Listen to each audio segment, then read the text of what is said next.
All right, class, today we're going to go over chromosomes and meiosis, chromosomes and meiosis. And for our key concept today, you guys are going to learn that gametes have half the number of chromosomes that body cells have. Gametes have half the number of chromosomes that body cells have. So you have body cells and gametes. You have body cells and you have gametes. Body cells are also called somatic cells. So you got to know that term somatic. Somatic is the same as body cells. Like your skin cell is a body cell. Your nerve cell is a body cell. Your bone cells are body cells. Those are also known as somatic cells. They're synonymous, meaning they mean the same.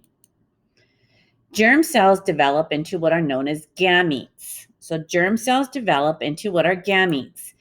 Germ cells are located in the ovaries and the testes. So they're located in the ovaries and the testes. And gametes are sex cells. Gametes are sex cells. They contain egg and sperm. Okay? So germ cells develop into gametes. They're located in the ovaries and testes. And then those eventually develop sex cells, which are your egg and your sperm cell. Now, these cells are unique. Why? Because they have half the information that your body cells have. Gametes have to pass on your DNA that can be passed to the offspring. So gametes have DNA that can be passed to your offspring. Somatic cells do not. Somatic cells do not. Only sex cells. Your cells have autosomes and sex chromosomes. Autosomes and sex chromosomes. So these are some new terms.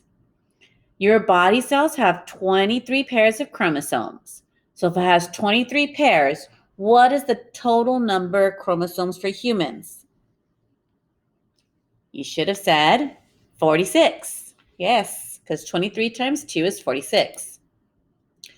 Homologous pairs of chromosomes have the same structures. Homologous pairs of chromosomes have the same structures. For each homologous pair, one chromosome comes from each parent. So for each homologous pair, one comes from each parent. Now, if you notice in this illustration, these are what your chromosomes look like. This would be what is considered a karyotype. And what do you notice about this picture?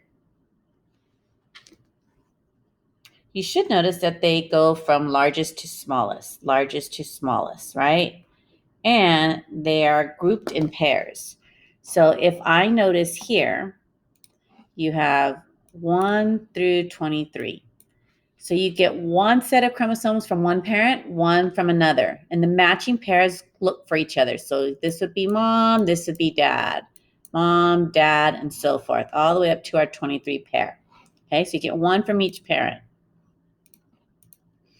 Chromosome pairs numbers 1 through 22 are called autosomes. You got to know that. Chromosome pairs 1 through 22 are called our autosomes. Okay?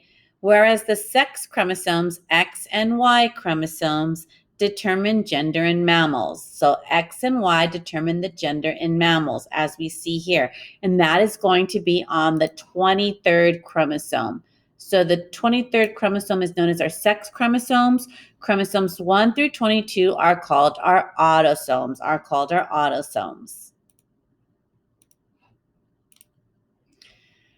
Now your body cells are diploid and your gametes are haploid. So diploid means that it contains 2 sets of chromosomes, gametes meaning half or 1 set of chromosomes, which would make sense, right? Because when you pass on your DNA information, you only pass on half of your information found in your gametes, okay? Now, fertilization between egg and sperm occurs in sexual reproduction. So fertilization between egg and sperm occurs in sexual reproduction. Diploid cells have 2 copies of every chromosome. So if you are a diploid organism, you have 2 copies of every chromosome. All of your body cells are diploid. They're diploid because they contain 2 sets of chromosomes. Half of the chromosomes come from each parent. Haploid cells have 1 copy of every chromosome. So haploid cells have 1 copy of every chromosome. Your gametes are haploid, or your sex cells are haploid. They only contain 1/2 of the chromosomes. So chromosomes or your gametes have 22 autosomes and one sex chromosome. So have 22 autosomes and one sex chromosome. The chromosome number must be maintained in your animals, okay? So meaning like humans are always going to have 46 chromosomes. If you have one too many or one less chromosome, you will be born with a genetic defect, okay? So many plants have more than 2 copies of each chromosome. Mitosis and meiosis are types of nuclear division that make types of cells. Remember we said mitosis makes more diploid cells, meaning that you make cells with 2 sets of chromosomes. And meiosis makes haploid cells from diploid cells. Meiosis occurs in sex cells, and meiosis produces gametes. All right, class. So I'm hoping in this lecture there is a whole lot of vocabulary terms that you should be aware of. Diploid, haploid, autosome, somatic cells, sex chromosomes, gametes. So please pay attention to the vocabulary terms that have been highlighted, and I hope you have a great day.